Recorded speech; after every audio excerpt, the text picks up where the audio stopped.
ونستعينه ونستغفره ونعوذ بالله من شرور أنفسنا ومن سيئات أعمالنا من يهده الله فلا مضل له ومن يضلل فلا هادي له وأشهد أن لا إله إلا الله وحده لا شريك له وأشهد أن محمدا عبده ورسوله يا أيها الذين آمنوا اتقوا الله حق تقاته ولا تموتن إلا وأنتم مسلمون يا أيها الناس اتقوا ربكم الذي خلقكم من نفس واحدة وخلق منها زوجها وبث منهما رجالا كثيرا ونساء واتقوا الله الذي تساءلون به والأرحام إن الله كان عليكم رقيبا يا أيها الذين آمنوا اتقوا الله وقولوا قولا سديدا يصلح لكم أعمالكم ويغفر لكم ذنوبكم ومن يطع الله ورسوله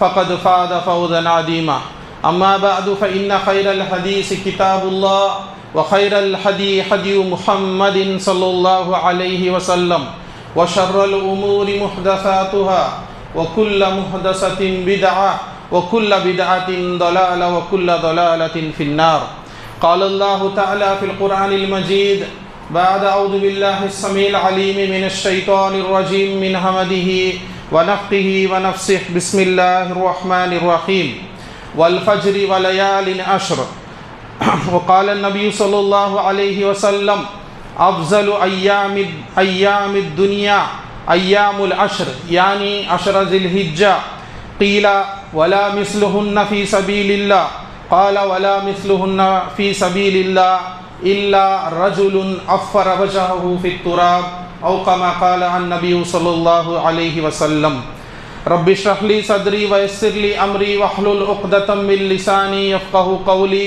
سبحانك لا علم لنا إلا ما علمتنا إنك أنت العليم الحكيم ప్రియ సోదర సోదరీమణులారా, సమస్త స్తోత్రములు, సర్వ పొగడ్తలు, సర్వ ఆరాధనలు సర్వాన్ని సృష్టించి పాలించి పోషించే అల్లాహ్కు మాత్రమే శోభిస్తాయి. అల్లాహ్ తబారక వ తఆలా ఈ సృష్టిని శూన్యం నుండి ఉనికిలోనికి తీసుకొని వచ్చాడు. అల్లాహుల్లదీ ఖలకస్ సమావాతి వల్ అర్ద్ వమా బైనహుమా ఫీ సిత్తతి అయ్యాం సుమ్మా ఇస్తవా అలల్ అర్ష్. ఈ సృష్టిని సృష్టించక ముందు కేవలం ఒక మహాసముద్రం ఉండేది. ఆ సముద్రంపై అల్లాహ్ తబారక వ తఆలా యొక్క అర్ష్ ఉండేది. అర్ష్పై అల్లాహ్ తబారక వ తఆలా ఉండేటటువంటి వాడు. అల్లా ఈ సృష్టిని సృష్టించాలి అని అనుకున్నప్పుడు అల్లాహ్ తబారక వ తఆలా ఒక గ్రంథాన్ని రచించి ఆ తరువాత 50,000 సంవత్సరముల తరువాత ఈ సృష్టిని ఉనికిలోనికి తీసుకొని వచ్చాడు. ఆయన ఈ సృష్టికి మొదట్లో అతనే ఉన్నాడు.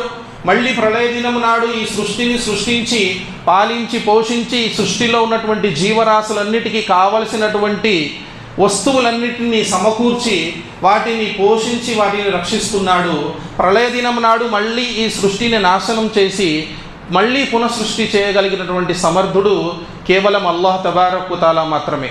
ఆయనే ఆది, ఆయనే అంతము కూడా ఆయనతోనే అవుతుంది. తర్వాత ఈ సృష్టి అంతా నాశనమైన తర్వాత వయబకా వజ్హు రబ్బిక జుల్ జలాలి వల్ ఇక్రామ్, కేవలం అల్లాహ్ మాత్రమే మిగిలి ఉంటాడు. మొదట్లో ఏ విధంగా అయితే శూన్యం ఉండేదో అలాగే మళ్ళీ అంతా కూడా నాశనం అయిపోతుంది. సోదరులారా, మళ్ళీ అల్లాహ్ తబారక వ తఆలా మనందరినీ బతికించి మనం చేసినటువంటి ఇహలోకంలో అల్లాహ్ మనకిచ్చినటువంటి జీవిత కాలంలో మనం చేసినటువంటి మంచి కార్యాలు చెడు కార్యాలకు లెక్క తీసుకొని ఎవరైతే ఈ ఇహలోక జీవితంలో సృష్టికర్తైనటువంటి అల్లాహ్ను గుర్తించి ఆయన ఆజ్ఞల ప్రకారం జీవితాన్ని గడిపి వచ్చారో అటువంటి వారికి స్వర్గము.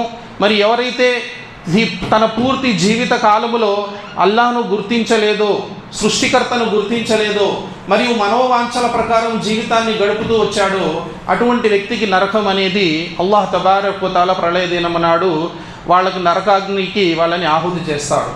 మరి ఈ చిన్న విషయాన్ని చెప్పడానికే ఈ భూమండలంపై 124,000 మంది ప్రవక్తలను అల్లాహ్ ఉద్భవింపచేశాడు. వారందరిపై అల్లాహ్ యొక్క శాంతి మరియు కారుణ్యాలు కురియుగాక.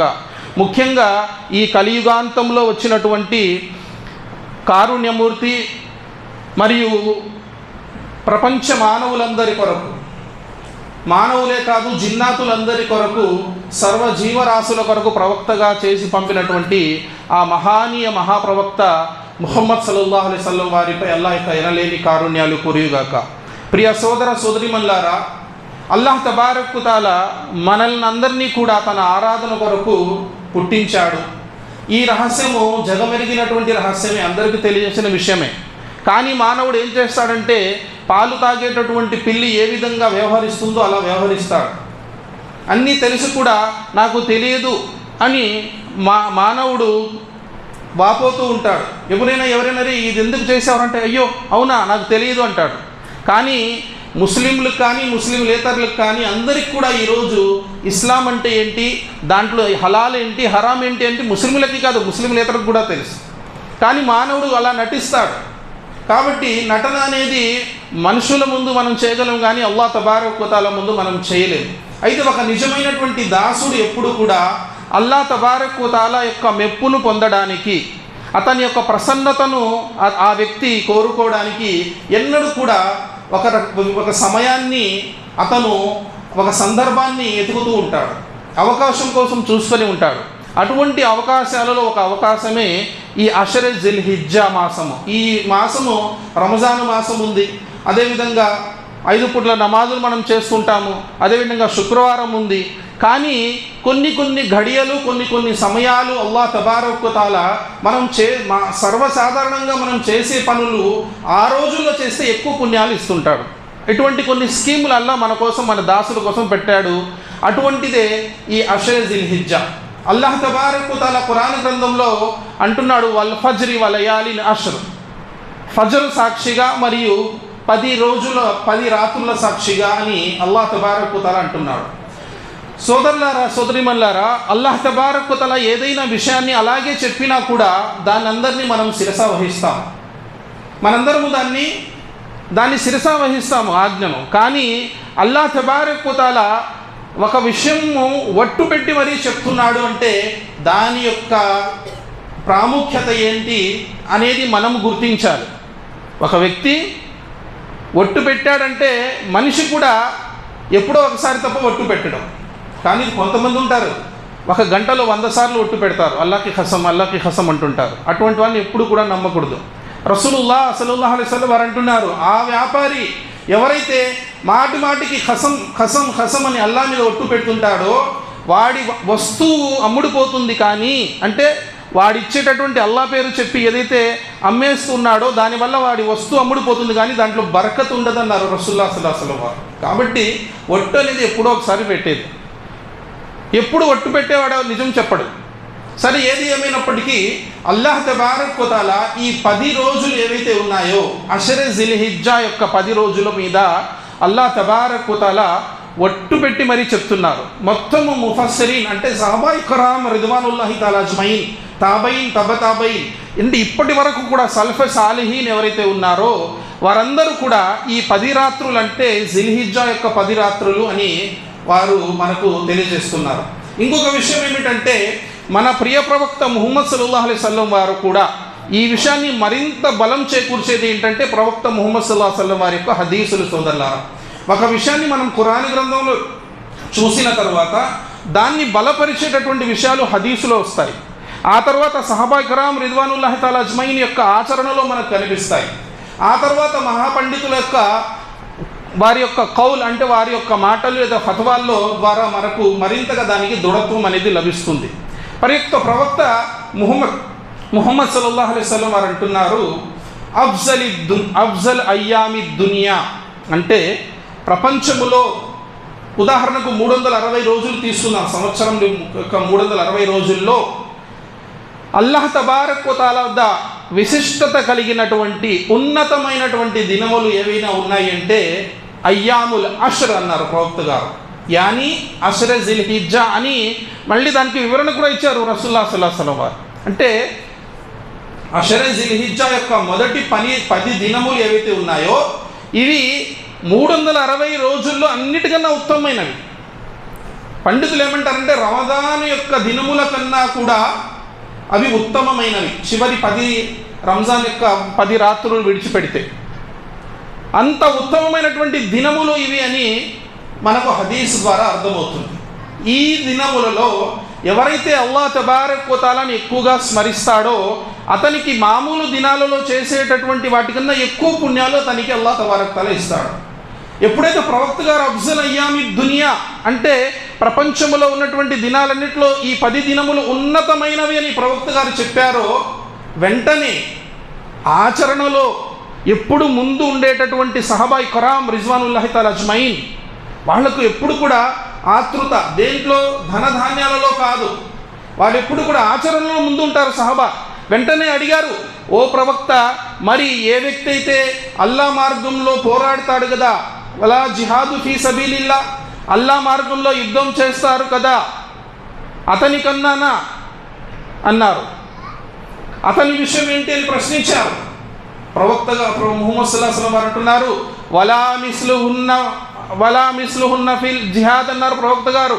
ఆ వ్యక్తి ఏ వ్యక్తి అయితే అల్లా మార్గంలో పోరాటానికి బయలుదేరుతాడో అతను కూడా ఈ 10 దినముల యొక్క ఆరాధనకు మించి ముందుకు పోలేడు.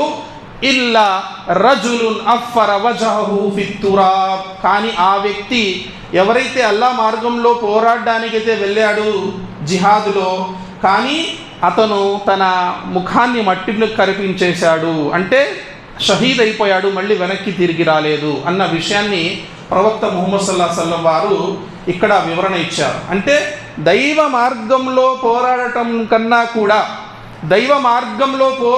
కన్నా కూడా ఈ 10 దినములు మనం చేసేటటువంటి ఆరాధన ఎంతో ఉత్తమమైనది సోదరులారా. కాబట్టి ఒక విశ్వాసి ఏం చేయాలంటే, చాలామంది పెద్ద పెద్ద మాటలు మాట్లాడతారు, ఎటువంటి మాటలు చెప్తారంటే, గర్భంతో ఉన్న స్త్రీ కడుపులో ఉన్న పిల్లవాడు కూడా అనాలి వీడు చెప్పే మాటలకి. అలా చెప్పేస్తారు పెద్ద పెద్ద మాటలు, కానీ ఆచరణకు వచ్చేటప్పటికి ఎవరు ఉండరు, అందరూ పారిపోతారు. కానీ అల్లాహకు అటువంటి వ్యక్తి ఇష్టం ఉండదు. అల్లాహకు ఇష్టమైన వ్యక్తి కొద్దిగా చేసినా కూడా, ఎక్కువగా కాదు, కొద్ది ఆచరణ చేసినా కూడా ప్రతిరోజు చేసేవాడు, మరీ ఎక్కువ కాదు తక్కువ కాకుండా ఒక మధ్యస్థ మార్గములో అల్లాహ్ని ఆరాధించుకుంటూ వెళ్ళేటటువంటి వాడంటే అల్లాహకు చాలా ఇష్టం సోదరులారా. కాబట్టి మనం పెద్ద పెద్ద మాటలు ఏం చెప్పాల్సి, ఇక్కడ కూర్చొని పెద్ద సౌదీ రాజుని తిట్టేస్తుంటాడు వాడి ఇంట్లో వాడి భార్య వాడి మాట వినదు, వాడి పిల్లలు వాటి మాట వినరు, వాడు ఉండే వీధులని వాడు సంస్కరించలేడు. సౌదీ రాజు అలా చేసేస్తున్నాడండి, అక్కడ అట్లా అయిపోతుంది, ఇక్కడ ఇట్లా అయిపోతుంది. ఇది ఇస్లాంలో హరాం. నేను మళ్ళీ చెప్తున్నాను, ఇస్లాం ధర్మములో మరియు ముఖ్యంగా అహ్లే హదీసులు వినాల్సినటువంటి విషయం ఏమిటంటే, ఇస్లాం ధర్మములో ప్రభుత్వాలకు రాజులకు వ్యతిరేకంగా మాట్లాడడం కూడా జాయిజ్ లేదు ఇస్లాం. అది ప్రవక్త ముహమ్మద్ సల్లల్లాహు అలైహి వసల్లం ఇదేదో మేము రాజులకు ప్రభుత్వాలకు మేము వకాల్తా పుచ్చుకోవడం లేదు. ప్రవక్త ముహమ్మద్ సల్లల్లాహు అలైహి వసల్లం వారు అంటున్నారు, మీపై ఎవరైనా రాజు బలవంతంగా వచ్చేసినా కూడా, ఒకడు బలవంతంగా మీపై రాజు అయిపోయాడు. ఈరోజు చిన్న విషయాలు అజ్ఞానము, యువత ఎట్టుపోతుందో తెలియలేదు, జిహాద్ అని చెప్పి చిన్న గ్రూపులుగా ఏర్పడిపోయి సంఘ విద్రోహక చర్యలు పాల్పడుతున్నారు ప్రపంచ దేశాలన్నింటిలో కూడా, ముస్లిం దేశాల్లో కూడా. అజ్ఞానం వల్ల, అజ్ఞానమైన పండితుల్ని అనుసరించడం వల్ల ఈరోజు ఇలా జరుగుతుంది. ప్రవక్త ముహమ్మద్ సల్లల్లాహు అలైహి వసల్లం వారు అంటున్నారు, ఎవరండి నిజమైనటువంటి ముజాహిద్, ఎవరు నిజమైనటువంటి జిహాద్ చేసే వ్యక్తి అంటే, ఎవరైతే తన కోరికల్ని అణుచుకుంటాడో వాడే పెద్ద ముజాహిద్. కాబట్టి నోరుంది కదా అని ఏదంటే అది మాట్లాడకూడదు. ప్రవక్త ముహమ్మద్ సల్లల్లాహు అలైహి వసల్లం వారు అంటున్నారు, నల్ల జాతికి చెందినటువంటి ఒక నీగ్రో, అతని పాదాలు కూడా చాలా సన్నగా ఉన్నాయి, చూడ్డానికి అందవిహీనంగా ఉన్నాడు. ప్రవక్త గారు అంటున్నాడు, ఎండిపోయినటువంటి ద్రాక్షలాగా ఉన్నాడు. మునఖ అంటాం కదా మనం, అలా ఉన్నాడు, చూడ్డానికి బాగలేడు. అటువంటి వ్యక్తి కూడా మీపై రాజుగా వస్తే అతన్ని అనుసరించండి అన్నారు ప్రవక్త గారు. మీ ఆస్తి తీసుకున్నా కూడా ఓర్పు వహించమన్నారు. ఎవరిష్టం వచ్చినట్లు వాడు ఒక గ్రూపుగా ప్రభుత్వాలకు రాజులకు వ్యతిరేకంగా మాట్లాడడము, అదేవిధంగా వాళ్ళకు వ్యతిరేకమైన పనులు చేస్తే సమాజంలో అల్లకల్లోలము అలజడి అనేది బయలుదేరుతుంది. సమాజంలో అల్లకల్లోలం వచ్చేస్తుంది, ఉపద్రవాలు బయలుదేరుతాయి. ఒక్కసారి ఆ అగ్ని రగులుకుంటే ఇంకా ఎవరు కూడా ఆపలేడు. ఈరోజు చూస్తున్నారు కదా ముస్లిం దేశాల పరిస్థితి కూడా ఎలా ఉంది. ఈరోజు చాలా దేశాల్లో ఇవంటి ఖవారీజ్ చేసేటటువంటి పనులు, ఇవన్నీ కూడా ఖవారీజ్ చేసే పనులు. ఇన్షాల్లా ఎప్పుడైనా నాకు మళ్ళీ సమయం దొరికితే నేను దాని గురించి డీటెయిల్గా చెప్పడానికి ప్రయత్నం చేస్తాను. కాబట్టి సోదరులారా, సోదరిమణులారా, ఎవరో చెప్పినటువంటి మాటలు విని ఈరోజు యువత సంఘ విద్రోహక చర్యలు చేసి ఎంతమంది జైల్లో ఉన్నారు. వాడు ఎవడో చెప్పేస్తాడు, వీడు వెళ్ళి చేసేస్తాడు. ఇంకా ఎవడు వెళ్ళి జైలు వీడి చేసేసి ఎవరు రారు తర్వాత, వాడిని పట్టించుకునే నాదుడే ఉన్నాడు. కాబట్టి ప్రవక్త ముహమ్మద్ సల్లల్లాహు అలైహి వసల్లం వారు అంటున్నారు, అఫ్జలు అయ్యామి దునియా. మన స్తోమత ఏంటో మనం గ్రహించి అంత మేరకు మనం చేసుకుని వెళ్తే చాలు. మనకి ఈ మస్జిద్ ఉంది, ఇంతవరకు మనం మాట్లాడాలి. ఇంతవరకు మీకు జిమ్మద, ఇంతవరకు మాట్లాడండి. ఎక్కడో అమెరికా గురించి, సౌదీ గురించి మాట్లాడి అల్లా మిమ్మల్ని ప్రశ్నించడు, దాని గురించి ప్రశ్నించడు. కాబట్టి సోదరులారా, మనం ఏం చేయాలంటే ఇటువంటి చిన్న చిన్న అవకాశాలను తీసుకొని అల్లాను ప్రార్థన చేయాలి. సహబా ఏం చేసేవారు? ఇబ్నే ఉమర్ రదియల్లాహు తఆలా అన్హు వారు అంటున్నారు, ఎప్పుడైతే ఈ దినములు వస్తాయో మేము బజార్కు వెళ్ళి సహబా ఇక్రాం రిద్వానుల్లాహి తఆలా అజ్మঈన్ అల్లాహు అక్బర్ అల్లాహు అక్బర్ లా ఇలాహా ఇల్లల్లాహు అల్లాహు అక్బర్ వలిల్లాహిల్ హమ్ద్ అని అల్లాహ్ను ఎక్కువగా స్తుతించేటటువంటి వారు. మరియు ఎక్కువగా ఈ దినాలలో తహ్లీల్, తక్బీర్ మరియు తమ్హీద్. అంటే తహ్లీల్ అంటే ఏంటి? లా ఇలాహా ఇల్లల్లాహ్ చదవడం. తమ్హీద్ అంటే ఏంటి? అల్హమ్దులిల్లాహ్ పఠించడం. తక్బీర్ అంటే అల్లాహు అక్బర్ అని పఠించేటటువంటి వారు. కాబట్టి మనము మామూలు దినాల్లో సుబ్హానల్లాహ్ చెప్పడం కన్నా ఈ 10 దినాలలో సుబ్హానల్లాహ్ అని చెప్తే మనకు ఎక్కువగా పుణ్యాలు లభిస్తాయి సోదరులారా, ఎక్కువ పుణ్యాలు లభిస్తాయి మనకు. కాబట్టి ఈ అవకాశాన్ని మనం చేజార్చుకోకూడదు. ఎక్కువగా నఫిల్ ఆరాధనల్లో ఎక్కువగా మనం అల్లాహ్ను స్మరిస్తూ ఉండాలి. ప్రవక్త ముహమ్మద్ సల్లల్లాహు అలైహి వసల్లం వారు అంటున్నారు, అల్హమ్దులిల్లా తమ్లఉల్ మీజాన్.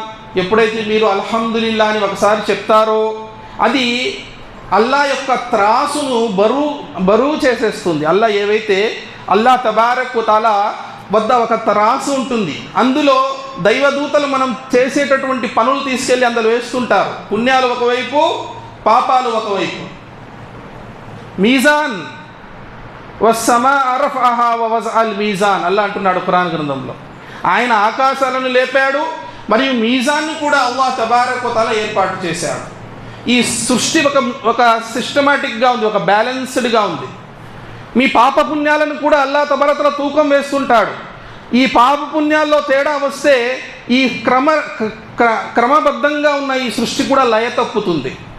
ప్రకృతి వైపరీత్యాలు వస్తాయి, అతి అనావృష్టులు వస్తాయి, ఈ సృష్టి కూడా బ్యాలెన్స్ తప్పుతుంది. అందుకే అల్లాహ్ ఏమంటున్నాడు, వస్సమా రఫఅహా వవజఅల్ మీజాన్ అల్లా తతగౌ ఫిల్ మీజాన్. వెంటనే అల్లాహ్ ఏమంటున్నాడు, మీరు తూకాలలో హెచ్చు తగ్గులు చేయవద్దు. వ్యాపారం చేసేటప్పుడు, ఉద్యోగాలు చేసేటప్పుడు ఏది చేసినా కూడా మీరు న్యాయంగా చేయండి. మీరు ఇక్కడ కనుక న్యాయం ధర్మాన్ని తప్పితే సృష్టి కూడా అల్లా బ్యాలెన్స్ తప్పుతుంది. అప్పుడు ప్రకృతి వైపరీత్యాలు, అల్లా యొక్క శిక్షను మీరు రుచి చూడవలసి వస్తుంది సోదరులారా. కాబట్టి ఈ దినముల్లో ఎక్కువగా సుబ్హానల్లాహ్, అల్హమ్దులిల్లా అని అల్లాహ్ను ఎక్కువగా స్తుతిస్తూ ఉండాలి. ప్రవక్త ముహమ్మద్ సల్లల్లాహు అలైహి వసల్లం వారు అంటున్నారు, అల్హమ్దులిల్లా సుబ్హానల్లాహ్ తమ్లఉ మా బైన సమావాతి వల్ అర్ద్. భూమి ఆకాశాలను నింపేస్తుంది. సుబ్హానల్లాహ్, అల్హమ్దులిల్లా అంటే భూమి ఆకాశాల మధ్యలో ఉన్నటువంటి ఈ ఖాళీ స్థలం అంతా కూడా నిండిపోయేంత పుణ్యాలు మనకు లభిస్తాయి మామూలు దినాల్లో. ఇంకా ఈ 10 రోజుల్లో అయితే మరిన్ని పుణ్యాలు మనకు లభిస్తాయి. కాబట్టి అల్లాహ్ తబారక్ వ తఆలా విశ్వాసుల యొక్క ఒక గుణం చెప్తున్నాడు. అల్లాహ్ తబారక్ వ తఆలా ఏంటండి అది? అల్లదీన యద్కురూనల్లాహ ఖియామన్ వ ఖుఊదన్ వ అలా జునూబిహిం. వాళ్ళు నిలబడి, పడుకొని, కూర్చొని అల్లాహ్ను ఎల్లవేళలా స్మరిస్తూ ఉంటారు. ప్రవక్త ముహమ్మద్ సల్లల్లాహు అలైహి వసల్లం వారు అంటున్నారు, ఒక వ్యక్తి వచ్చి అంటున్న, ప్రవక్త గారు ఉత్తమమైనటువంటి ఒక ఆచరణ చెప్పండి. నీ నాలుక నిరంతరం అల్లాహ్ను స్మరిస్తూ ఉండాలి, దానికి మించినటువంటి పుణ్యం లేదన్నారు ప్రవక్త గారు. అల్లాహు అక్బర్. బండి మీద వెళ్తున్నాం, సుబ్హానల్లాహ్, అల్హమ్దులిల్లాహ్, అల్లాహు అక్బర్ చదువుతూ వెళ్ళండి, ఎన్ని పుణ్యాలు వస్తాయి. వాడి గురించి వీడి గురించి మాట్లాడితే మనకేమి ఒరిగేది లేదు సోదరులారా. ముఖ్యంగా లా హౌల వలా కువ్వత ఇల్లా బిల్లా. ప్రతిసారి నేను చెప్తుంటాను నా ప్రసంగాల్లో, వలా హౌల వలా కువ్వత ఇల్లా బిల్లా. ఇది ఎటువంటి తస్బీ అంటే అల్లాహు అక్బర్. ప్రవక్త ముహమ్మద్ సల్లల్లాహు అలైహి వసల్లం వారు అంటున్నారు, ఇది స్వర్గంలో ఉన్న ఖజానాలలో నుంచి ఒక ఖజానా అన్నారు. అల్లాహ్ స్వర్గం ఖజానాల్లో ఒక ఖజానా ఏంటి? లా హౌల వలా కువ్వత ఇల్లా బిల్లా. ఇంత చిన్నది, అలీయుల్ అజీం చదవాల్సిన అవసరం లేదు. లా హౌల వలా కువ్వత ఇల్లా బిల్లా. ప్రవక్త ముహమ్మద్ సల్లల్లాహు అలైహి వసల్లం వారు అంటున్నారు, ఇది స్వర్గపు ఖజానాల్లో ఒక ఖజానా, మరియు ఇది చదివేవానికి 70 రోగాల నుండి విముక్తి లభిస్తుంది. సహీ హదీస్. 70 వ్యాధుల నుండి విముక్తి లభిస్తుంది. ఈ రోజులో ఎవరికి చూసినా వ్యాధులే. 70 వ్యాధులు. అన్నిటికన్నా చిన్న వ్యాధి ఏంటి ప్రవక్త గారు? 70వ వ్యాధి ఏంటి? ఇది చదివితే మీకు రాకుండా ఉండేటటువంటి 70వ వ్యాధి ఏది? ప్రవక్త గారు అంటున్నారు, గమ్ అంటే దుఃఖం, డిప్రెషన్. ఈరోజు ఎవరు చూసినా డిప్రెషన్. సైకియాట్రిస్ట్ దగ్గరికి వెళ్తుంటారు. ఈ డిప్రెషన్ కూడా రాదన్నారు ప్రవక్త గారు. చిన్నది 70వ వ్యాధి. ఇంకా పెద్ద పెద్ద క్యాన్సర్లు అన్నీ ఉన్నాయి. కాబట్టి మీరు ప్రతిరోజు కూడా కనీసం నమాజ్ తర్వాత 100 సార్లు లా హౌల వలా ఖువత ఇల్లా బిల్లా చదివి చూడండి. మరియు ఈ దువా ఎటువంటి దువా అంటే లా హౌల వలా ఖువత ఇల్లా బిల్లా అనేది ఇమాం ఇబ్నుల్ ఖయ్యిమ్ అల్ జౌజీ రహ్మతుల్లాహి అలైహి వారు అంటున్నారు, ఎవరైనా దుష్టరాజులు మమ్మల్ని ఎక్కువగా పీడిస్తే, వాళ్ళ దర్బార్లో రమ్మని మమ్మల్ని వాళ్ళు పిలిస్తే, మేము అంటే ఆయన గురించి చెప్పడం లేదు, పండితులు ఎవరైతే ఇబ్నుల్ ఖయ్యిమ్ అల్ జౌజీ కానీ, ఇమాం ఇబ్నే కసీర్ కానీ, పెద్ద పెద్ద పండితులు, ఇమాం ఇబ్నే తైమియా లాంటి వాళ్ళు అందరూ కూడా ఏమంటున్నారు, మేము లా హౌల వలా ఖువత ఇల్లా బిల్లా చదువుకుంటూ వచ్చేవారము, వారు మమ్మల్ని ఏమి చేయలేకపోయారు. అల్లాహు ఇప్పటికిప్పుడు మీ ముందు మీకు కష్టం వచ్చింది, వెంటనే లా హౌల వలా ఖువత స్టార్ట్ చేయండి. ఎందుకంటే నేను ప్రాక్టికల్గా నాకు జరిగిన చాలా విషయాలు నేను చెప్తున్నాను. మీకు ఇప్పుడే జస్ట్ స్టార్ట్ అయింది ప్రాబ్లం, మీ శత్రువు మీ ముందు వచ్చి నిలబడ్డాడు, లా హౌల వలా ఖువత ఆపకుండా చదవండి, మిమ్మల్ని ఏం చేయలేడు. ఇది నా ప్రాక్టికల్గా నా ఎక్స్పీరియన్స్ చెప్తున్నాను మీకు. అటువంటి తస్బీలు ఉన్నాయి, అవి ఎక్కువగా చదవండి సోదరులారా. ఆ తరువాత ఈ రోజుల్లో ఇంకా ఎక్కువగా చేయవలసినటువంటిది అంటే ఉపవాసం ఉండడము. ఎందుకు ఈ 10 రోజులు ఎంత విశిష్టమైనవంటే ఇందులో ఉపవాసాలు, హజ్జు, నమాజు, అన్ని ఆరాధనలు ఇందులో ఏమైపోతున్నాయి? అన్ని ఆరాధనలు ఇక్కడ సమీకరించబడుతున్నాయి. కాబట్టి ఈ 10 దినములు ఉత్తమమైనటువంటి దినములు అని ఇక్కడ చెప్పడం జరిగింది అని పెద్ద పెద్ద పండితులందరూ హితాబిస్తున్నారు సోదరులారా. కాబట్టి ఇటువంటి 10 దినములు రసూలుల్లాహ్ సల్లల్లాహు అలైహి వసల్లం వారు మొదటి 9 రోజులు కూడా ఉపవాసం ఉండేటటువంటి వారు.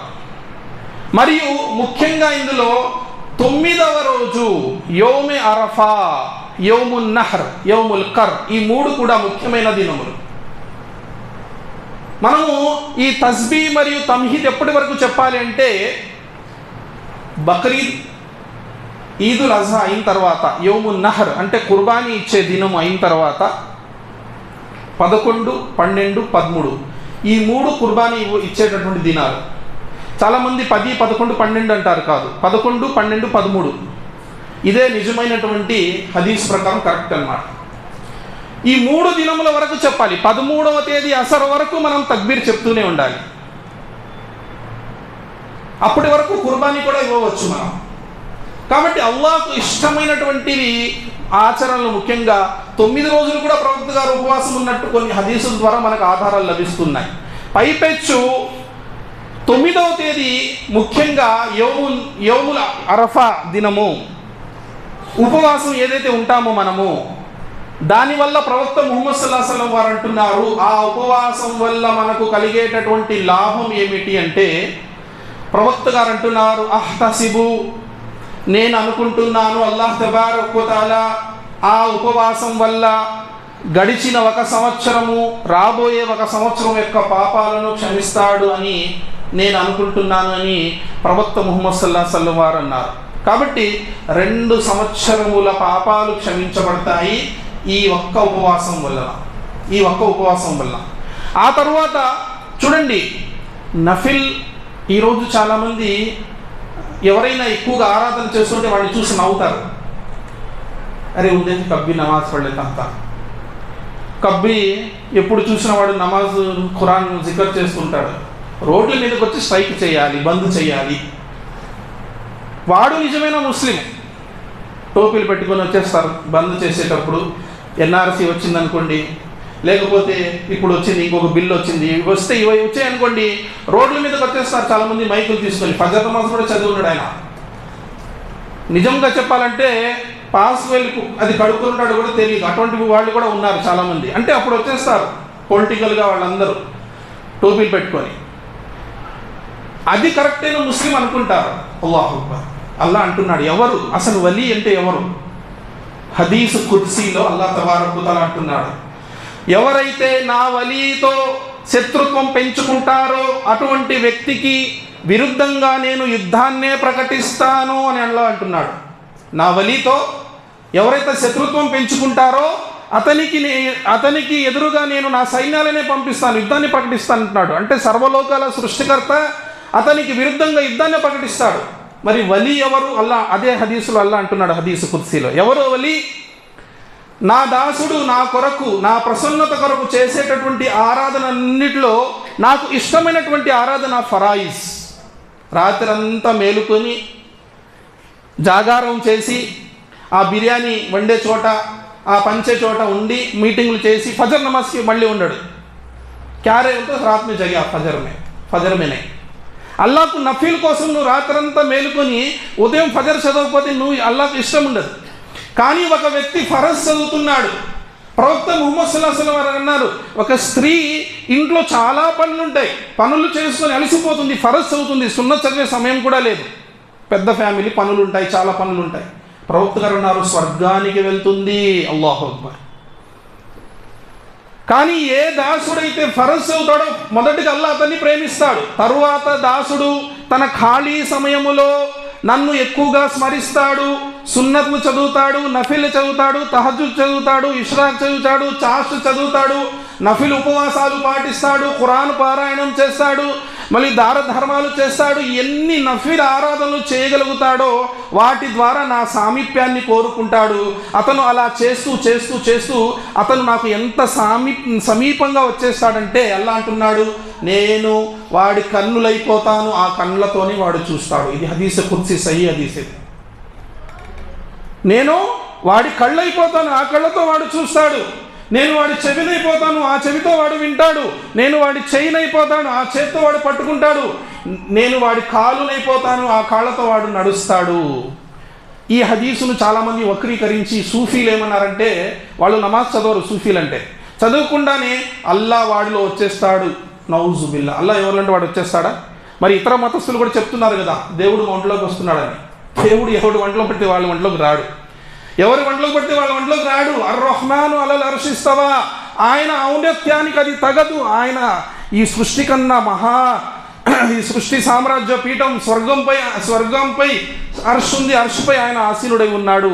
ఆయన భూమి ఆకాశాలు ఏవి కూడా అతన్ని పట్టజారవు. అంత పెద్ద ఆకారం ఆయన. సోదరులారా, అల్లా ఎవరి ఒంట్లోకి రాడు. ఇక్కడ అర్థం ఏంటంటే, అల్లా అతనికి ఎటువంటి హిదాయతుని ఇస్తాడంటే, ఇక అతను ఆ కళ్ళతో పాపం వైపు చూడడు, ఆ చేతులతో ఆ కాళ్ళతో పాప పనులు చెయ్యడు, ఆ చెవులతో పాపాన్ని వినడు. అటువంటి హిదాయత్ అల్లా అతనికి ఇస్తాడు. అతని పూర్తిగా అల్లా తబారక్ వ తఆలా యొక్క ఆధీనంలోకి వెళ్ళిపోతాడు. అతను వలీ అని అన్నాడు అల్లా. అల్లా అంటున్నాడు, ఇటువంటి నా దాసుడు ఎవరైతే ఈ స్థాయికి చేరుకున్నాడో అటువంటి నా దాసుడు ఏదైతే కోరుకుంటాడో వెంటనే నేను ఇస్తాను అంటున్నాడు. నువ్వు రోడ్ల మీదకి వెళ్ళి ఏం చేయాల్సిన అవసరం లేదు. నువ్వు మస్జిద్లో కూర్చొని దువా చెయ్యి. ఈ స్థాయికి నువ్వు చేరుకొని మస్జిద్లో కూర్చొని నువ్వు దువా చెయ్యి. ప్రవక్త ముహమ్మద్ సల్లల్లాహు అలైహి వసల్లం వారు జంగే బదర్ ఎలా గెలిచారండి? సంఖ్యాబలంతో గెలిచారా? జంగే ఉహద్ ఎలా గెలిచారు? సంఖ్యాబలంతో గెలిచారా? జంగే హునైన్ ఎలా గెలిచారు? సంఖ్యాబలంతో గెలిచారా? ప్రార్థనతో గెలిచారా? ఎలా దువా చేశారు జంగే బదర్లో ప్రవక్త ముహమ్మద్ సల్లల్లాహు అలైహి వసల్లం వారు? ఈరోజు ప్రార్థన చేసేవాళ్ళంటే ఎగతాళి అందరికీ. ఈ ఇఖ్వానీ జమాతులన్నీ కూడా హేళన చేస్తాయి. మనకు కావాల్సిందంతా చదువుకున్న వాళ్ళు కావాలి, మనకు అధికారం కావాలి, మిజైలు కావాలి, అది కావాలి. ఇవన్నీ పనికిరా. ఒక్క దువా వీటన్నిటిని నాశనం చేసేస్తుంది. నమ్రూదు శక్తి సామర్థ్యాలు ఎక్కడికి వెళ్ళిపోయాయి? ఫిరౌన్ శక్తి సామర్థ్యాలు ఏమైపోయాయి? ఒక్క దువాతో అన్నీ సర్వనాశనం. అటువంటి దువా చేయాలి, ఆ స్థాయికి నువ్వు వేయాలి. అంతుముల అలౌన ఇన్ కుంతుమ్ ముమినీన్. నువ్వు విశ్వాసివైపో, నువ్వే గెలుస్తావు, నీకే ఆధిపత్యము అంటున్నాడు అల్లాహ్ తబారక్ వ తఆలా. నీ కళ్ళలో కళ్ళు పెట్టి చూసే శక్తి ఎవరికి ఉండదు. నీతో మాట్లాడాలంటే గుండె దడ వస్తుంది. ఇప్పుడు నీ భార్య కూడా నీతో భయపడడం లేదు, నీ పిల్లలు కూడా నీతో భయపడడం లేదు. मेरे बच्चे मेरी बात सुनते नहीं मौलवी साहब, तुम्हें अल्लाह की बात सुनते हैं, तुम्हें तुम्हारे रब की बात सुनते हैं. అబ్దుల్ వాహిద్ మదనీ గారు ఒకసారి ఒక విషయం చెప్పారు. ఒక పెద్ద గురువు పండితుడు మదీనాలో వాళ్ళ గురువు క్లాస్ చెప్పేవాడంట. ఆయన వస్తే గప్చూప్ అయిపోతారు స్టూడెంట్స్ అందరు. ఒకరోజు ఆయన క్లాసులో పిల్లలు ఎగురుతున్నారు, అటు ఇటు ఎగురుతున్నారు. ఈయన వెళ్ళి అడిగారంటే, ఏంటి గురువు గారు ఈరోజు మీ క్లాస్ డిస్టర్బ్గా ఉందంటే, అదే నాయన రాత్రి నేను తహజ్జుద్ చదవలేడు, అది ఇక్కడ దానికి ప్రతిఫలం నేను ఇక్కడ అనుభవిస్తున్నాను అన్నాడంట. ప్రతిరోజు చదివేవాడిని ఈరోజు చదవలేదు, దాని ప్రతిఫలం ఇక్కడ కనిపిస్తుందన్నారు. కాబట్టి సోదరులారా, మనల్ని మనం సంస్కరించుకోవడానికి ప్రయత్నం చేస్తే మొత్తం మన చుట్టూన్న వాతావరణం అంతా మనకు అనుకూలమైపోతుంది. అల్లా అంటున్నాడు, అటువంటి నా దాసుడు ఏది కోరుకున్నా నేను ఇచ్చేస్తాను, మరియు ఎవరైనా వాడిని కష్టపెట్టబోతే అల్లా నన్ను రక్షించు అంటే వెంటనే నేను అతన్ని రక్షించుకుంటాను. ఇటువంటి నా దాసునికి విరుద్ధంగా ఎవరైనా శత్రుత్వం చేస్తే అటువంటి వాళ్లకు విరుద్ధంగా నేను యుద్ధాన్నే ప్రకటిస్తానంటున్నాడు అల్లాహ్. చివరిగా అల్లా అంటున్నాడు, నాకు ఏ విషయం కూడా కష్టం కలిగించదు, నాకు అసలు కష్టం అంటే తెలీదు, నాకు ఏ విషయం కష్టం కలిగించదు. కానీ ఇటువంటి నా దాసుడు నా వలి మరణ సమయములో మరణ వేదన పడుతుంటే అది చూసి నాకు కూడా కష్టం కలుగుతుంది. ఈరోజు చచ్చిపోతుంటే ఎప్పుడు చచ్చిపోతాడా అని పిల్లలు కాచుకొని ఉంటారు. అభి మరేని అబ్బా, భార్య చెప్తుంది పోతే పోయాళ్లే అని. అది కాదు, అర్ష్ పైన ఉన్నటువంటి నీ ప్రభువు ఏమంటున్నాడు, అల్లాహు అక్బర్, నాకు కష్టం అనేది లేదు, తెలీదు. కానీ ఇటువంటి నా దాసుడు, నన్ను ఎక్కువగా ఆరాధించేటటువంటి నా దాసుడు మరణ వేదన పడుతుంటే, సక్రాత్లో ఉంటే దాన్ని చూసి నాకు కూడా కష్టం కలుగుతుంది అంటున్నాడు. ఆ స్థాయికి మనం చేరుకోవాలి సోదరులారా, ఆ స్థాయికి మేము చేరుకోవాలి. సరే, ఈరోజు టైం లేదు, లేకపోతే అల్లా ఎలా రక్షిస్తాడో కూడా నేను చెప్పేవాడిని. మన మౌజు ఏంటి, అష్రే జిల్హిజ్జా కాబట్టి చెప్తున్నాను, అష్రే జిల్హిజ్జా కాబట్టి చెప్తున్నాను. సోదరులారా, ఆరాధన అలా చేయండి. ప్రతి ఆజ్ఞను అల్లా తబారక్ వ తఆలా భూమిపైకి దించే ముందు, నా దాసుడా నీకేం కావాలి కోరుకో అని నిన్ను అడగాలి. అటువంటి ఆరాధన చెయ్యి, ఆ స్థాయికి నువ్వు చేరుకో. ఇబ్రాహీం అలైహిస్సలాం ఆ స్థాయికి చేరుకున్నారు కాబట్టి అల్లా తబారక్ వ తఆలా ఆయన ఏమనలేదు, నన్ను రక్షించమన్నాడా? అల్లా అంటున్నాడు, ఓ అగ్ని, నిన్ను నేను మండించే గుణంతో పుట్టించాను. నీ గుణం, నీ స్వభావం మండించడం, దహించివేయడం, కాల్చి బూడిద చేయడం. కానీ నీ వడిలోకి ఈరోజు నా ఖలీల్ అంటే వలీ కన్నా పెద్దవాడు, ఖలీల్ అంటే వలీ కన్నా ఎక్కువ స్థాయి. దానికి అర్థమే లేదంటారు ఉర్దూలో పండితులు, తెలుగులో ఇంకేం చెప్పాలి నేను. నా ఖలీల్ నీ వడిలోకి వస్తున్నాడు. కూని బరదం వ సలామున్ అలా ఇబ్రాహీం, నువ్వేమైపో, చల్లగా అయిపో, శాంతియుతంగా. మళ్ళీ ఎక్కువగా హై కూలింగ్ కూడా ఉండకూడదు, దానికి చలి కూడా పుట్టకూడదు. సలాం, శాంతియుతమైనటువంటి, ఎక్కువ ఉండకూడదు, తక్కువ ఉండకూడదు, కండిషనర్గా ఉండాలి. అల్లా తబారక్ వ తఆలా తలుచుకుంటే ఈ ప్రకృతి దాని స్వభావాన్ని మార్చుకుంటుంది.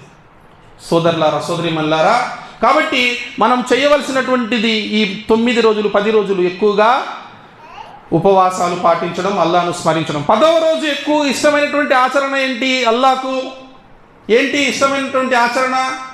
ఓన్లీ కుర్బానీ, యౌమున్ నహర్ అంటారు దాన్ని. ఏంటి యౌమున్ నహర్ అంటే? కుర్బానీ, అల్లాకు అదే ఇష్టం. ఆ తర్వాత యౌముల్ కర్ అంటే మీనా మైదానం, 2వ రోజు 11వ రోజు మీనా మైదానములో ఇబ్రాహీం అలైహిస్సలాం వారు తన కుమారుని తీసుకుని ఉన్నారు కాబట్టి హాజీలు కూడా ఉంటారు. అది కూడా అల్లాహకు ఇష్టం. సుబ్హానల్లాహ్. సోదరులారా, ఎందుకు ఇబ్రాహీం అలైహిస్సలాంకి అంత గొప్ప స్థానం ఇస్లాంలో? ఖురాన్ గ్రంథంలో అల్లాహ్ తబారక్ వ తఆలా ఈ ముహమ్మద్ ప్రవక్త తర్వాత ఎక్కువగా ఎవరినైనా ప్రశంసించాడు అంటే అది ఇబ్రాహీం అలైహిస్సలాంని.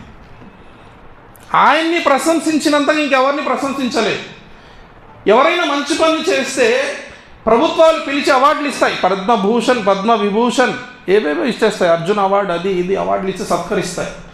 అల్లాహ్ కూడా ఇబ్రాహీం అలైహిస్సలాంకి అవార్డులు ఇచ్చాడు. తెలుసా మనకు? మనం చదువుతున్నామా ఖురాన్? అల్లా అంటున్నాడు, ఇన్న ఇబ్రాహీమ కాన ఉమ్మ. ఇబ్రాహీం ఒక ఉమ్మత్. ఉమ్మత్ అంటే ఒక సమాజం, ఒక్కడే. కానీ ఒక సమాజానికి చెప్తారు, రే వాడి ముందు ఎవరు నిలబడరేరా, 10 మందితో సమానం వాడు. కానీ ఇబ్రాహీం అలైహిస్సలాం ఒక పూర్తి ఉమ్మత్తో సమానం. అల్లా అంటున్నాడు, అల్లా ఇచ్చిన అవార్డు అది. రసూలుల్లాహ్ సల్లల్లాహు అలైహి వసల్లం వారు అంటున్నారు, ఆయన ఒక్కడే కానీ ఆయన ఒక సమాజానికి, ఒక ఉమ్మత్ మొత్తం కలిసి కూడా ఏ చేయలేని పని ఆయన చేశాడు అల్లా కొరకు. ఎందుకు ఆయన అంటే ఇంత ఇది? ఈరోజు మనం అనుసరిస్తున్నటువంటి ఈ ధర్మం ఏంటి? ఇస్లాం ప్రవక్త ముహమ్మద్ సల్లల్లాహు అలైహి వసల్లం వారితో వచ్చిందా? అల్లా అంటున్నాడు, ఇదేమే కొత్త ధర్మం కాదు ముహమ్మద్. సుమ్మా ఔహైనా ఇలైక అనిత్తబి' మిల్లత ఇబ్రాహీమ హనీఫా వమా కాన మినల్ ముష్రికీన్. నీ తండ్రి ఇబ్రాహీం యొక్క ధర్మమే ఇది, నువ్వు దీన్ని అనుసరించు. అతను ముష్రిక్ కాదు, సర్టిఫికెట్ ఇస్తున్నాడు అల్లాహ్ తబారక్ తఆలా. ఆయన ముష్రిక్లలోని వాడు కాదు నీ తండ్రి ఇబ్రాహీం, ఆయన ధర్మాన్ని అనుసరించు నువ్వు. ఈరోజు యూదులు, క్రైస్తవులు, ముస్లింలు మావాడు ఇబ్రాహీం అని తన్నుకునే స్థాయి. అల్లాహు అక్బర్. అబ్రాహమిక్ రిలీజియన్స్ అంటారు యూదత్వము, క్రైస్తవం, ఇస్లాం. ప్రపంచంలో పెద్ద మతాలనికి ఆయన తండ్రి. తౌహీద్, ఈ తౌహీద్కు పితామహుడు ఆయన. ఎంతమంది అయితే ఏకదైవారాధకులు ఉన్నారో ప్రపంచంలో వాళ్ళందరికీ ఆయన పితామహుడు. అంత పెద్ద బిరుదులు ఎందుకు వచ్చాయి ఆయనకి? ఆయన చేసిన త్యాగాలు అటువంటివి. అల్లా అంటున్నాడు ఉమ్మత్. ప్రవక్త ముహమ్మద్ సల్లల్లాహు అలైహి వసల్లం వారు అంటున్నారు, నువ్వు ఒక ఊరిలో ఉన్నావు, ఒక ప్రదేశంలో ఉన్నావు, అక్కడ ఎవరు కూడా సత్య ధర్మంపై లేరు, నువ్వు ఒక్కడివే ఉన్నావు. ప్రవక్త గారు అంటున్నారు, నువ్వు అన్ని జమాతులతో విడిపోయి చెట్టు కొమ్మ, చెట్టు మానును పట్టుకునైనా ఉండిపో, కానీ ఇతరులతో కలిసిపోవద్దు. నువ్వు నిలకడగా ఉండు శ్రద్ధాత ధర్మంపై, అప్పుడు నువ్వు ఒక ఉమ్మత్తో సమానం అన్నారు ప్రవక్త గారు. అలాగే ఇబ్రాహీం కూడా ఆయన ఉమ్మత్. కాన ఉమ్మతు వాహిదతన్ లిల్లాహి హనీఫా వలం యకు మినల్ ముష్రికీన్. అల్లా అంటున్నాడు రెండో బిరుదు షాకిరల్ లి అన్ఉమిహి. ఆయన షాకిర్, అల్లాహకు కృతజ్ఞత కలిగినటువంటి దాసుడు. ఇద్ కాల లహు రబ్బుహు అస్లిం కాల అస్లంతు లిరబ్బిల్ ఆలమీన్. ఎప్పుడైతే అల్లాహ్ తబారక్ వ తఆలా ఎప్పుడైతే అల్లాహ్ అన్నాడో, నువ్వు నా ఆజ్ఞను శిరస వహించు, నేను సర్వలోకాల సృష్టికర్తని అల్లాహ్ యొక్క ఆజ్ఞను శిరస వహిస్తున్నానన్నాడు. ఎప్పుడు నాకు నేను చెయ్యను, నా వల్ల కాదు అని ఆయన నోటి నుంచి రానేలేదు. 70 ఏళ్ల వయసులో అల్లాహ్ ఖత్నా చేసుకో అంటే గొడ్డలు తీసుకుని వెంటనే ఖత్నా చేసుకున్నాడు. అటువంటి వ్యక్తి ఇబ్రాహీం అలైహిస్సలాం. బహునా జాత ఏమీ లేదు, కొడుకుని ఇవ్వడానికి సిద్ధమయ్యాడు. దానికన్నా పెద్ద కృతజ్ఞత ఏముంటుంది? షాకిరన్ లి అన్ఉమిహి ఇజ్తబాహు వ హదాహు ఇలా సిరాతిం ముస్తఖీం. అల్లాహ్ తబారక్ వ తఆలా అంటున్నాడు హనీఫ్ అన్నాడు అతన్ని. అంటే నాకు అణిగిమణిగి నా దగ్గర వంగి ఉండేవాడు, నా ఆజ్ఞలను శిరస వహించేవాడు. హనీఫ్ అని అరబీ భాషలో ఎవరిని అంటారు? సౌదీకి వెళ్ళి వచ్చిన వాళ్ళకి తెలుసు. కుళాయిని వాళ్ళు హనఫియా అంటారు. కుళాయిని ఏమంటారు? హనఫియా అంటారు. అంటే కుళాయి ఇట్లా వంగి ఉంటుందని. కాబట్టి అల్లాహ్ ఆజ్ఞల ముందు ఎవరైతే వంగి ఉంటాడో, వినయ విధేయతలతో ఉంటాడో అటువంటి వ్యక్తిని హనీఫ్ అంటారు. ఇవన్నీ ఎక్స్ప్లెనేషన్తో చెప్తే 1 గంట అవుతుంది, కానీ సమయం లేదు. సోదరులారా, సోదరిమల్లారా, ఎందుకు ఇబ్రాహీం అలైహిస్సలాంకి ఎంత పెద్ద బిరుదులు? అల్లాహ్ ఖలీల్ అన్నాడు, వత్తఖజల్లాహు ఇబ్రాహీమ ఖలీలా. నేను ఇబ్రాహీంని నా స్నేహితునిగా చేసుకున్నాను అంటున్నాడు అల్లాహ్. ఎన్ని బిరుదులండి! అన్నీ అయిపోయాయి, బిరుదులన్నీ అయిపోయాయి. ఉమ్మత్ అన్నాడు, హనీఫ్ అన్నాడు, షాకిర్ అన్నాడు. అల్లాహ్ తబారక్ వ తఆలా లాస్ట్లో అల్లాహ్ తబారక్ వ తఆలా అంటున్నాడు, وَإِذِ ابْتَلَى إِبْرَاهِيمَ رَبُّهُ بِكَلِمَاتٍ فَأَتَمَّهُنَّ قَالَ إِنِّي جَاعِلُكَ لِلنَّاسِ إِمَامًا. అల్లాహు అక్బర్. ఇమాం అన్నాడు అల్లాహ్. ఎవరికి? మస్జిద్ క్యా? ఒక ఊరు క్యా? ప్రపంచ మానవ జాయిలుక లిన్నాస్, ప్రపంచ మానవులందరికీ నువ్వు ఇమాం. ఎప్పుడు? వఇజ్ ఇబ్తలా ఇబ్రాహీమ రబ్బుహు బికలిమాతిన్ ఫఅతమ్మహున్. అల్లాహే చెప్తున్నాడు, నేను చిన్నప్పుడు, అతని చిన్న వయసులో ఉన్నప్పుడు, అతని యవ్వనములో, అతని పెద్దవాడైన తర్వాత ముసలితనంలో అన్ని విధాలుగా నేను అతన్ని పరీక్షించాను, కానీ ఎప్పుడు కూడా అతను నా ఆజ్ఞను జవదాటలేదు. అల్లా అంటున్నాడు, ఇమాం మిలువు, నేను ఇమాం చేస్తున్నాను. ఎవరున్నారు అక్కడ మక్కాలో? ఎవరున్నారు ఇమాం చేయడానికి? అందుకే ప్రవక్త ముహమ్మద్ సల్లల్లాహు అలైహి వసల్లం వారితో కూడా అల్లాహ్ ఏమంటున్నాడు, వత్తఖజు మిన్ మకామి ఇబ్రాహీమ ముసల్లా, మకామి ఇబ్రాహీంను ముసల్లా చేసుకో. నువ్వు నీ తండ్రి ఇబ్రాహీం ఎక్కడైతే నిలబడి మక్కాను కట్టాడో అక్కడ ముసల్లా వెయ్యి. సోదరులారా, సోదరిమల్లారా, ఆయన తౌహీద్ ఎంతమంది అయితే ఏకదైవారాధకులు వాళ్ళందరికీ ఇమాం ఆయన. ఒక చిన్న మాట చెప్పి ముగించేస్తాను. ప్రపంచంలో 1,24,000 మంది ప్రవక్తలు వచ్చారు. అందులో 25 మంది ప్రవక్తల గురించి ఖురాన్లో ఉంది. అందులో 5 మందిని ఊలుల్ అజ్మ్ అంటారు, మహాప్రవక్తలు. వారిలో ఇబ్రాహీం అలైహిస్సలాం గురించి అల్లాహ్ ఏమంటున్నాడండి? ఖురాన్లో 25 మంది ప్రవక్తల గురించి. మూసా అలైహిస్సలాం పర్వతం పైకి వెళ్ళాడు.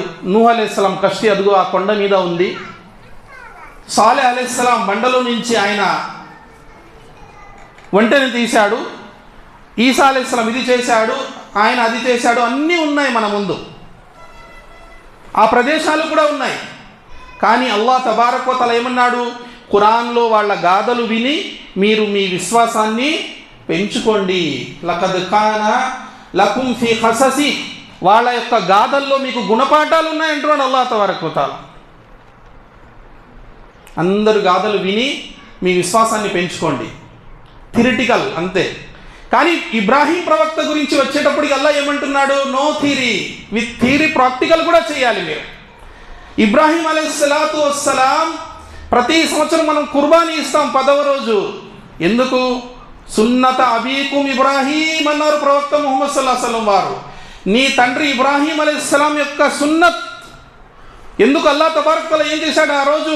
ఆయన ఎప్పుడైతే ఆ మైదానంలో, మీనా మైదానంలో పిల్లవాడిని కుర్బానీ చేయడానికి కూడా సిద్ధమయ్యాడో, అల్లాహ్ ఆజ్ఞ మేరకు లేక కలిగిన కుమారుణ్ణి కూడా ఆయన అల్లాహ్ కొరకు కుర్బానీ చేయడానికి సిద్ధమయ్యాడో, అల్లాహ్ అతన్ని రక్షించుకొని ఒక పొట్టేలును అక్కడ దైవదూత ద్వారా పెట్టేశాడు. అది కుర్బానీ అయిపోయింది, మనకు తెలుసు. ఆ తర్వాత అల్లాహ్ ఏమన్నాడు?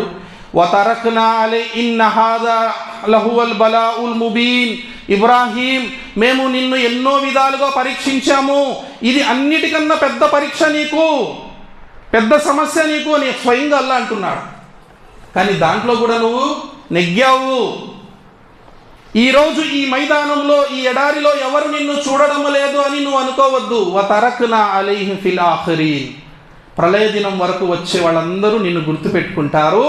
ఈ కుర్బానీ అనేది చేసి ప్రతి సంవత్సరం ప్రాక్టికల్గా చేసి నిన్ను స్మరించుకుంటారు, నీ గాథను స్మరించుకుంటారు. అల్లాహ్ చూడండి ఎంత పెద్దది. అల్లాహ్ ఎప్పుడైతే ఎవరినైనా ప్రేమిస్తాడో ఎంతగా ప్రేమిస్తాడో చూడండి.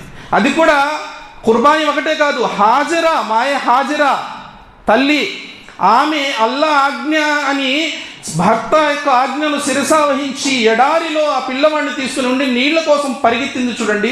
ఆ పరిగెత్తడం కూడా అల్లాహ్కి ఎంత నచ్చిందంటే, ప్రళయం వరకు వచ్చే ధనవంతులు, అరబ్వేతరులు, నల్ల తెల్ల వాళ్ళు, నువ్వు ఎంత పెద్ద ధనవంతుడు అయినా కావచ్చు, నువ్వు రాజు మహారాజు అయినా కావచ్చు, అక్కడికి వెళ్ళి ఆమె పరిగెత్తాలి. నా దాసి పరిగెత్తింది, నువ్వు కూడా పరిగెత్తు, ఆ సున్నత్ను పూర్తి చేయి అంటున్నాడు అల్లాహ్. కాబట్టి అల్లాహ్ ఒక్కరిని ప్రేమిస్తే ఎంతగా ప్రేమిస్తాడో అర్థం చేసుకోండి. కానీ దానికి ముందు మనము అల్లాహకు అల్లాహ్ అంటున్నాడు, నువ్వు నడిచిరా, నేను పరిగెత్తుకొని వస్తానని చెప్పి. సమయం చాలా అయిపోయింది. కాబట్టి అల్లాహ్ మనందరికి కూడా మాటలు కాకుండా చేతల్లో అల్లాహ్ యొక్క ఆజ్ఞలను శిరసావహించే వారిలో అల్లాహ్ మనందరినీ చేర్చాలని, చిన్న చిన్న ఆరాధనలు అయినా సరే చేసి అల్లాహ్ యొక్క సామీప్యాన్ని పొందే వారిలో అల్లాహ్ మనందరినీ కూడా చేర్చాలని నేను అల్లాహ్ను ప్రార్థిస్తున్నాను.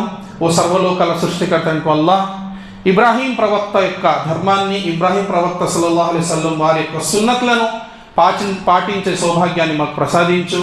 అల్లాహ్ తబారక్ వ తఆలా మేము మా అందరికీ కూడా కుర్బానీ ఇచ్చేటటువంటి స్తోమతను మరియు ఆ శక్తి సామర్థ్యాలను మాకు ప్రసాదించు, వాటిని అంగీకరించు అల్లాహ్ తబారక్ వ తఆలా.